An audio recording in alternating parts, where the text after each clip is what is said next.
Hi, I'm Alan. So in this video, I'm going to firstly talk about some of the rationales for my module planning, and then I will introduce the storybox that I made for students learning.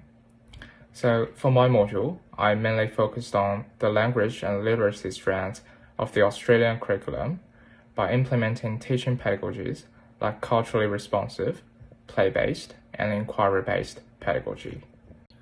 Since our program is for reception year level students, play-based pedagogy is an effective way for them to learn literacy. As Piaget stated in his article, reception year level students are at pre-operational stage, which require hands-on activities to develop their understanding on the teaching content.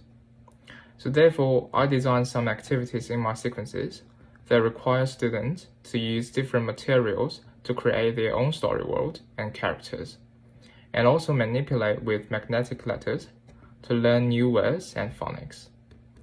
By doing these activities, students will be able to identify the connection between the literacy knowledge and the literature itself, because they are actually creating literature, and the knowledge will also leave a deep impression on their mind.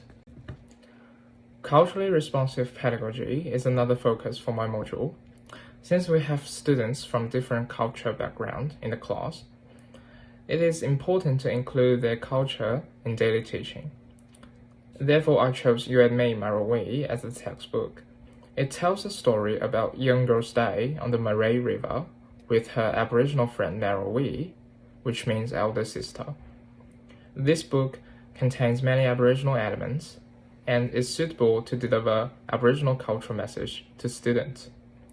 So in the activities, the Aboriginal students in our class will be asked to introduce their way of living, and all students will create their own story about their day with Marawi as a narrative text production.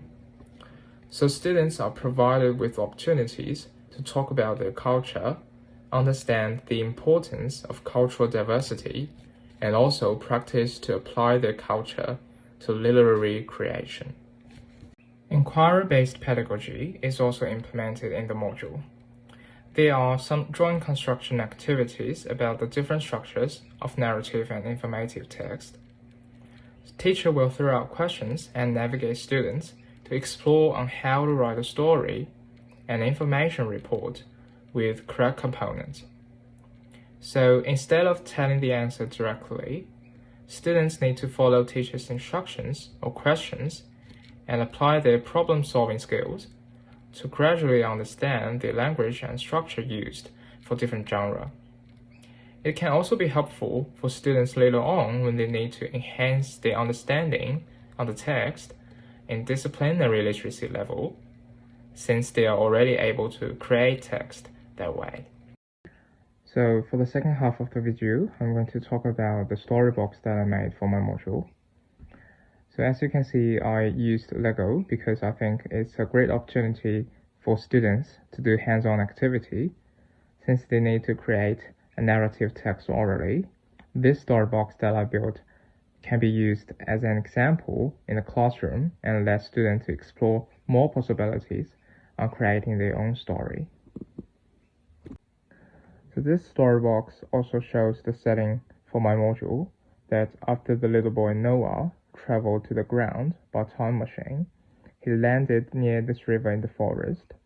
So we have our main character Noah made by plasticine, and there's also a castle where Noah met the elf who told him the story about You and Me, Marawi.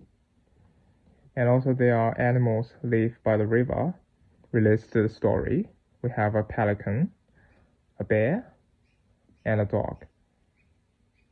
And also these are the tents that where Noah lives when he's on the ground.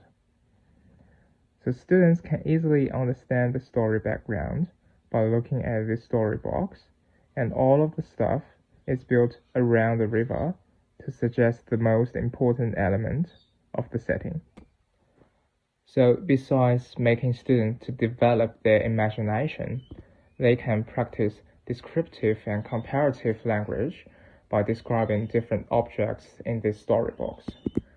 So this storybox can be used as a learning resource for the two text productions and also a practice for play-based pedagogy. So that's all for my video, and thank you for watching.